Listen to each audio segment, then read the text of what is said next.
प्यारे दोस्तों, ईद के दिन सुबह मिठाई बनाने में माँ फातिमा रज़ियल्लाहु ताला अन्हा बहुत ही मशगूल थीं। आटा गूंदने और दूसरी तैयारियों में लगी हुई थीं, क्योंकि सुबह ही सारे काम पूरे करने थे। दूसरी तरफ 8-10 साल के मासूम भाई हसन और हुसैन रज़ियल्लाहु ताला अन्हुमा अपना खेल छोड़कर माँ के पास आ गए। उनके मासूम लहजे में एक सवाल था, अम्मी, आपको याद नहीं आज ईद है? जरा बाहर आकर देखिए तो सही। मोहल्ले के लड़के लड़कियां नए नए कपड़े पहनकर कितने खुश हो रहे हैं और हमने तो अभी तक नए कपड़े भी नहीं पहने। क्या इसका मतलब ये है कि हम आज ईद नहीं मनाएंगे?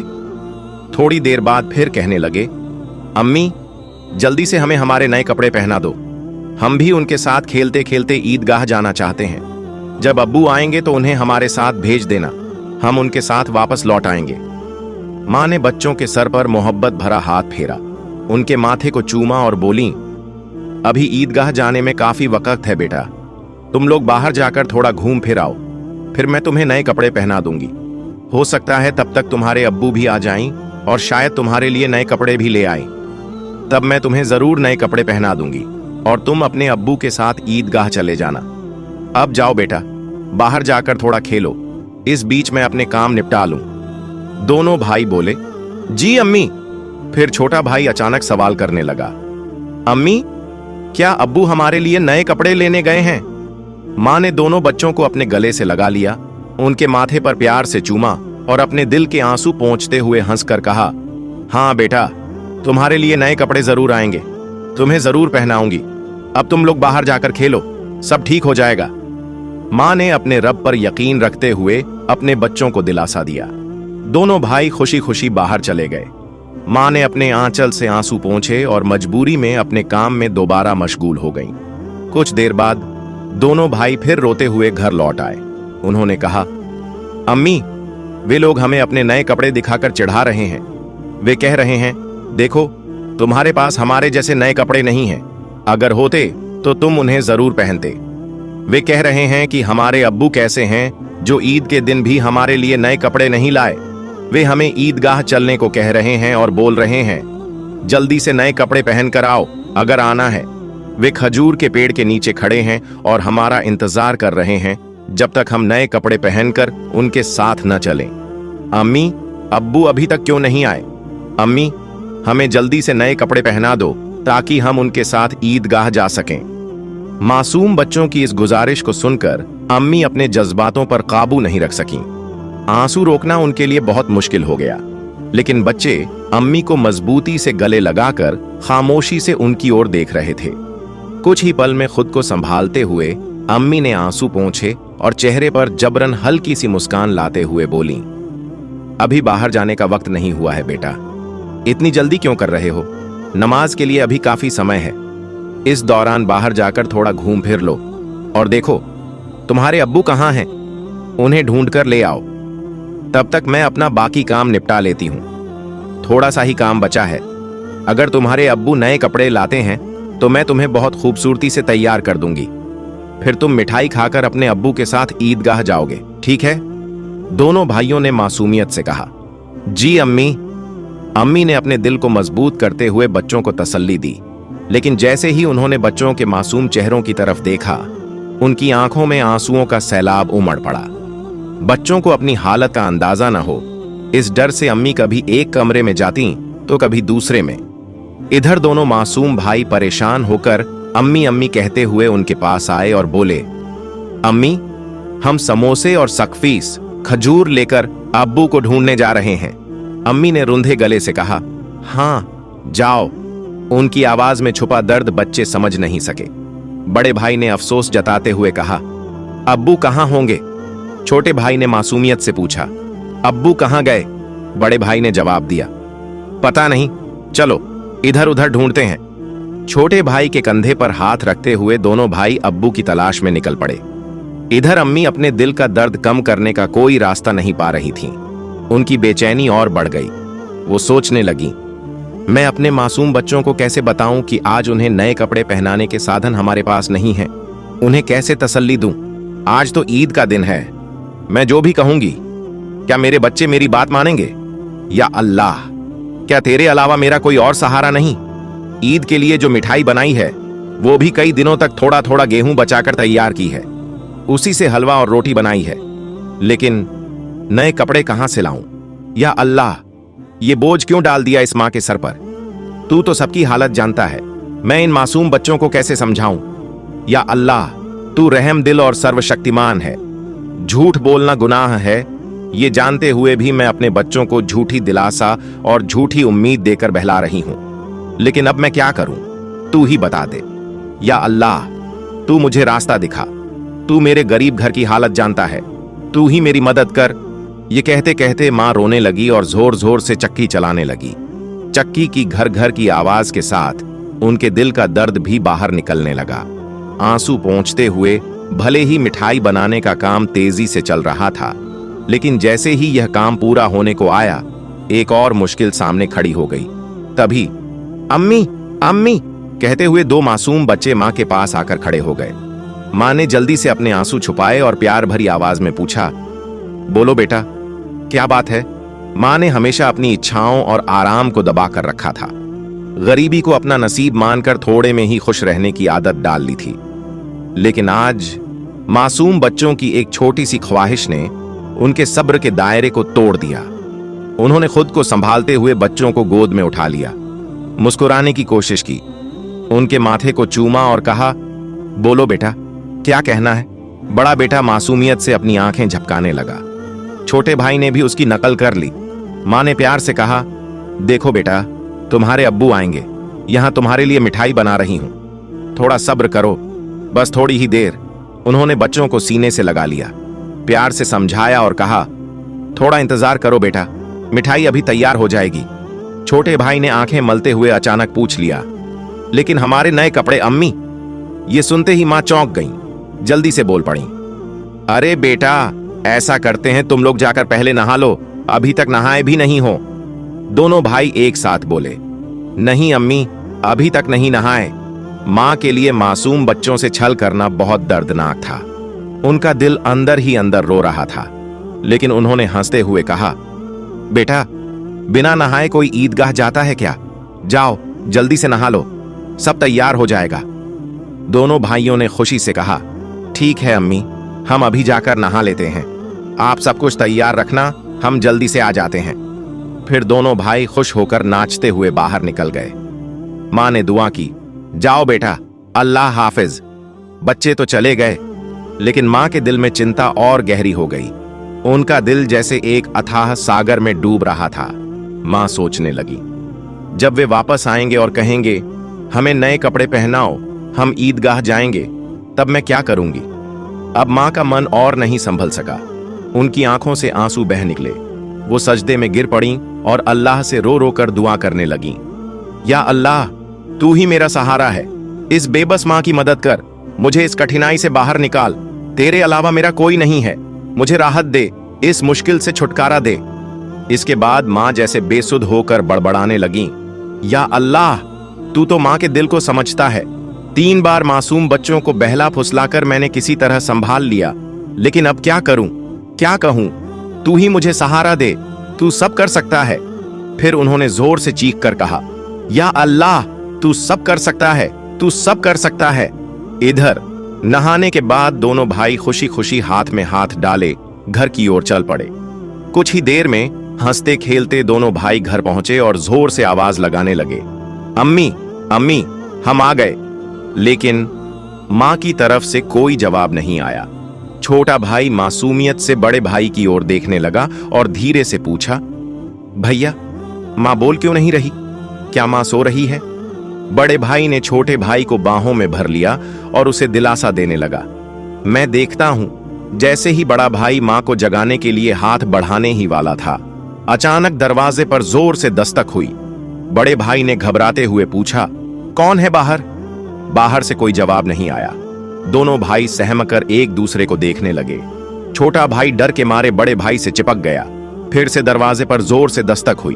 डर और घबराहट से दोनों भाई जोर से चिल्ला पड़े, अम्मी अम्मी, बाहर कौन है? लेकिन मां की तरफ से फिर भी कोई जवाब नहीं आया। इस बार दरवाजे पर खटखटाने के साथ कोई भारी चीज घसीटने जैसी आवाज भी सुनाई दी। दोनों भाई डर गए।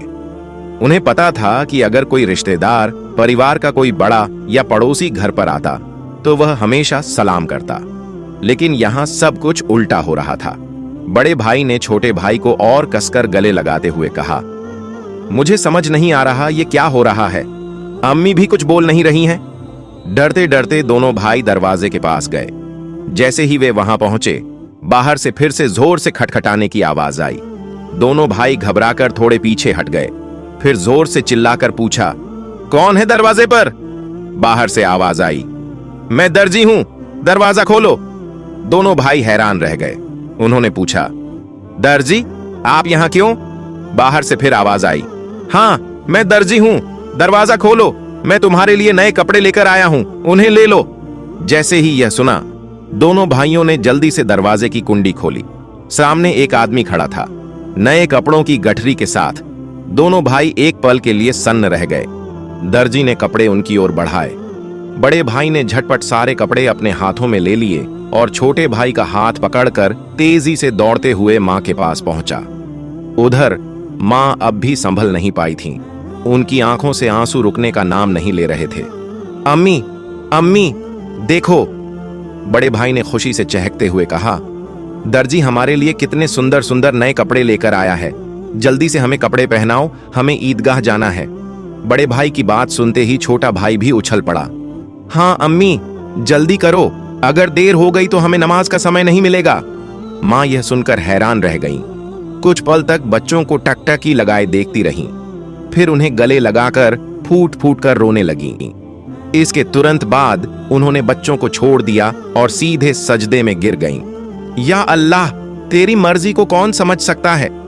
उन्हें तुरंत समझ में आ गया कि जो व्यक्ति दर्जी बनकर नए कपड़े लेकर आया था वह असल में दर्जी नहीं था। निश्चित ही वह अल्लाह के भेजे हुए फरिश्तों में से एक था। मां सजदे से उठी और जल्दी से बच्चों से बोली, जाओ बेटा, जाओ, उसे मेरा सलाम कह देना और कहना कि वह आज हमारे घर से विदा हो जाए। लेकिन बच्चों को यह बात याद ही नहीं रही। वे इतने खुश थे, इतने उत्साहित थे कि उनकी खुशी का ठिकाना ही नहीं रहा। मां ने बच्चों को देखा, उनके सिर और पीठ पर प्यार से हाथ फेरा, फिर उन्हें गोद में उठाकर सीने से लगा लिया, उनके माथे को चूमा, फिर हल्के से डांटते हुए बोली, बेटा, क्या तुम अभी तक नहीं गए? दर्जी साहब को क्या लगेगा? वो ये सोचेंगे कि इस घर के लोग कितने बदतमीज हैं। मेहमान बाहर दरवाजे पर खड़ा है और तुम यहां मस्ती कर रहे हो। तुम तो उन्हें भूल ही गए। ये तो बहुत बड़ी गलती है। तुरंत जाओ, उन्हें मेरा सलाम पहुंचा दो और कहना कि आज वे हमारे मेहमान बने। जाओ बेटे, उन्हें अंदर आराम से बैठने के लिए कहो। बिना कुछ सोचे विचारे दोनों भाई दरवाजे की ओर दौड़े, लेकिन तब तक दर्जी घोड़े पर सवार होकर घर से बहुत दूर जा चुका था। दोनों भाई जोर से चिल्लाने लगे, साहब, अम्मा ने आपको सलाम कहा है, जल्दी वापस आइए, आज आप हमारे घर दावत पर आइए, हम बैठक का दरवाजा खोल रहे हैं। लेकिन दूर से हवा के साथ जवाब आया, अपनी अम्मा और अब्बा को मेरा सलाम देना, किसी और समय मिलने आऊंगा। दोनों भाई दौड़ते हुए अम्मा के पास आए और सब कुछ बता दिया। बोले, दर्जी साहब ने तुम्हें और अब्बा को सलाम कहा है, वो घोड़े पर सवार होकर उस तरफ जा रहे हैं। जल्दी आओ अम्मा, उन्हें देखोगी ना?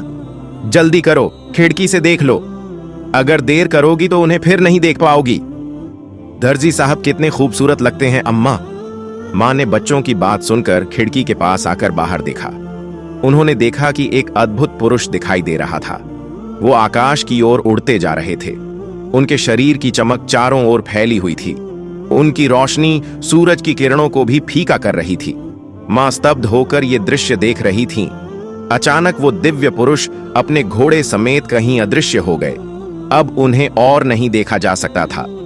इतने में दोनों भाई जोर से चिल्लाए, अम्मा, अम्मा, देखो, वो रहे अब्बा, दूर से आ रहे हैं। मां ने बच्चों को अपने साथ कमरे में ले गई और उन्हें नए कपड़े पहनाने लगी।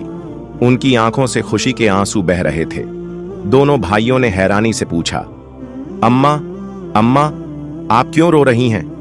मां ने प्यार से बच्चों को सीने से लगाया और कहा, बेटा, मैं क्यों रो रही हूं ये तुम अभी नहीं समझोगे।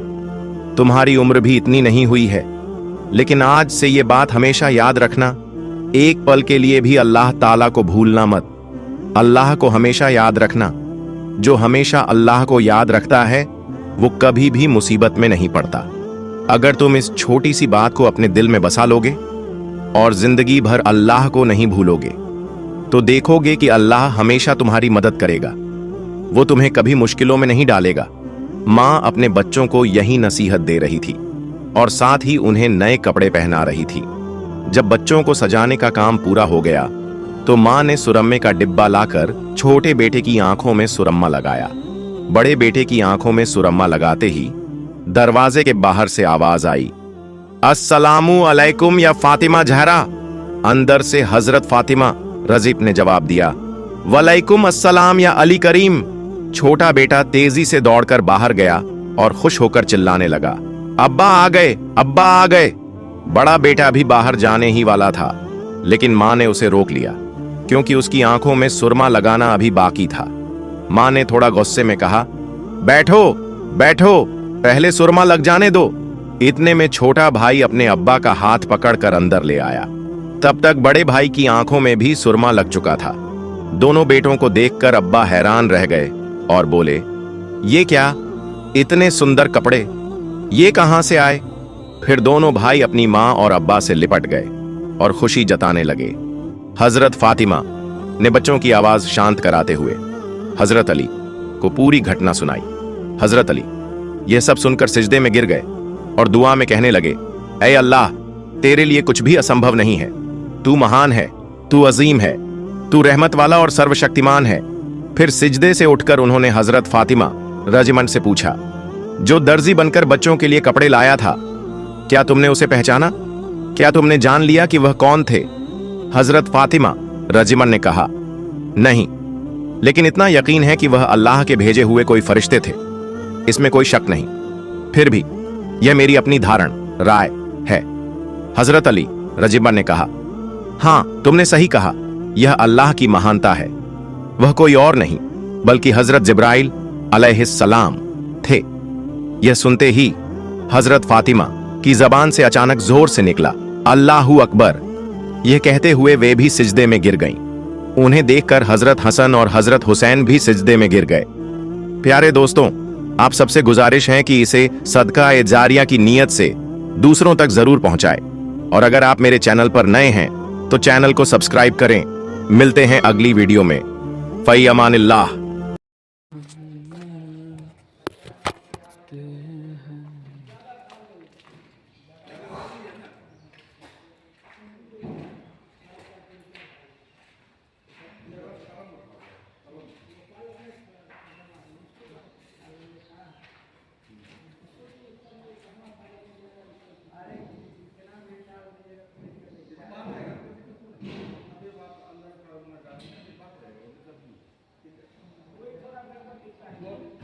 वो नहीं, अगर नहीं रहेगा, ये जाम करेगा तो ये भी जाम हो जाएगा भैया।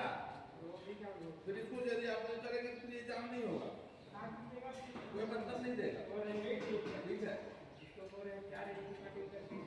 नहीं नहीं, ये तो नहीं करेगा, ये भी जाम करेंगे तो ये भी जाम हो जाएगा।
बड़ा 2 फीट 8 2 फीट ज्वाइंट होगा और 8 पाइप में डबल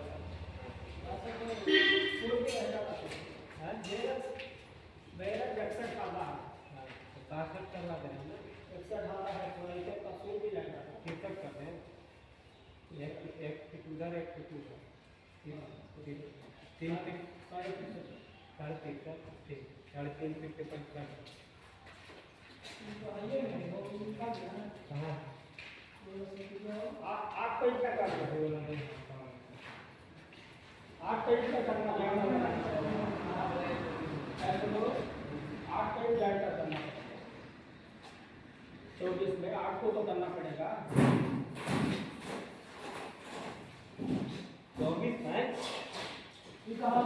तो एक ही पर का माल चाहिए ना एक बार क्या प्रमाण से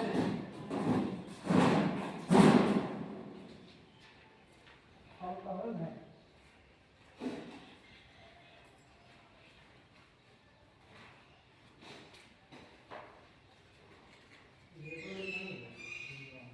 चलो आते कर बना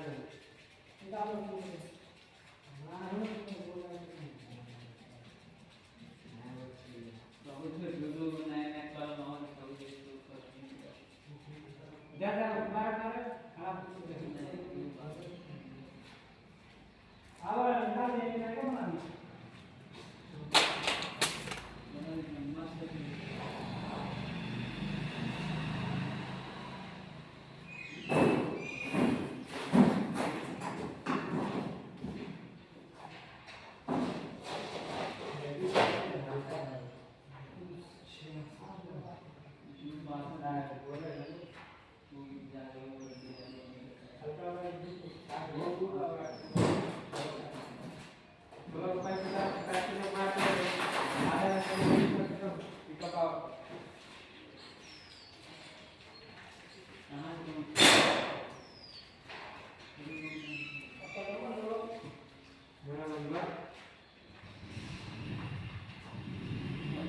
दीजिए ना जी क्या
ताकि मान लो दाम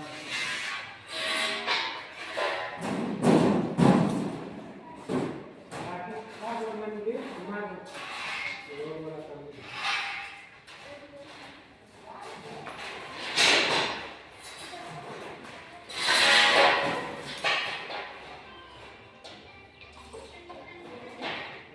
हेलो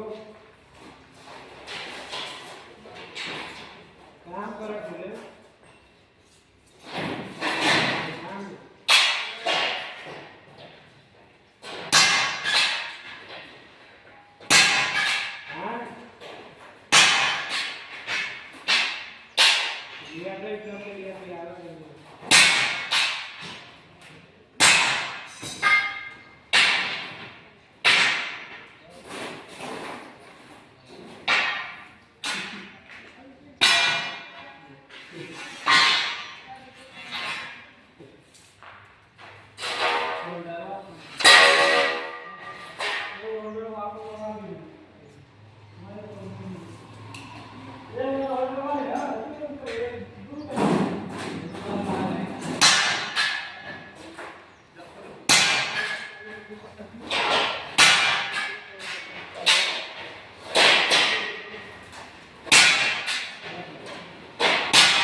रास्ता वाला नहीं है, रास्ते वाला भी स्पीड लगा है।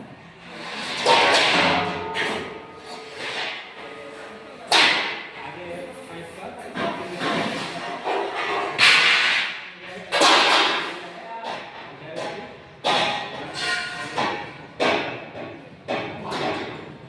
ऐसे तो जा रहा है। रात में उठा जाएगा।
बना हुआ है।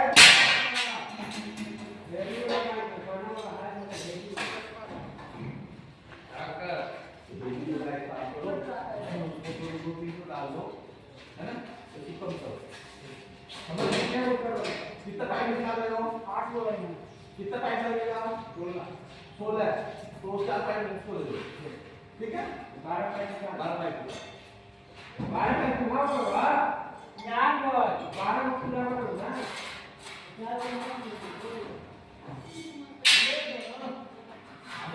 कहाँ गया थे? अरे क्या काम लगा के 2 दिन में लगा।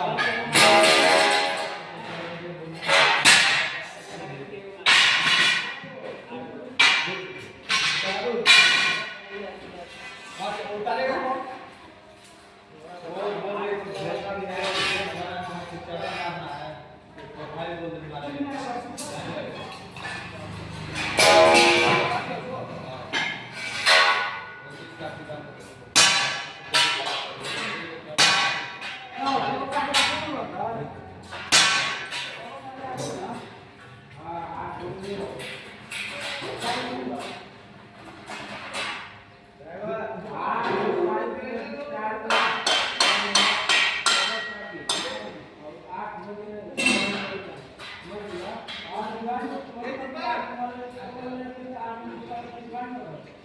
यहाँ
कैसे आया?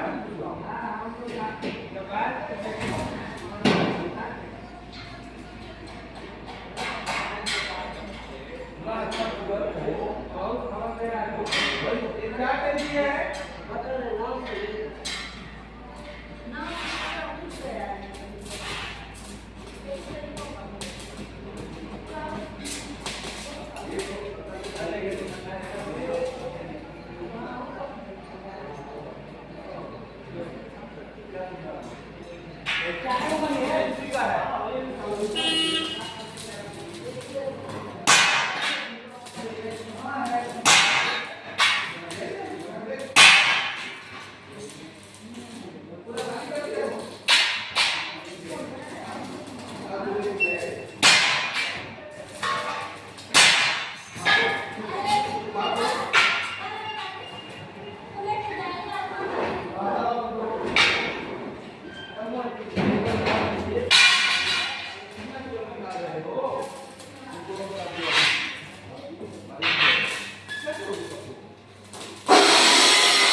बिल देखिए वाला पत्ता टाइस काटने वाला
Nah, Pak,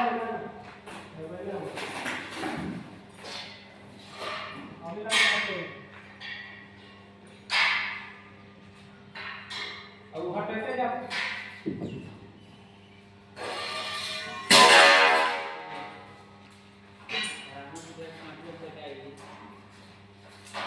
साथ को बना दो, कौन को बना दो।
मैं क्या करूँ?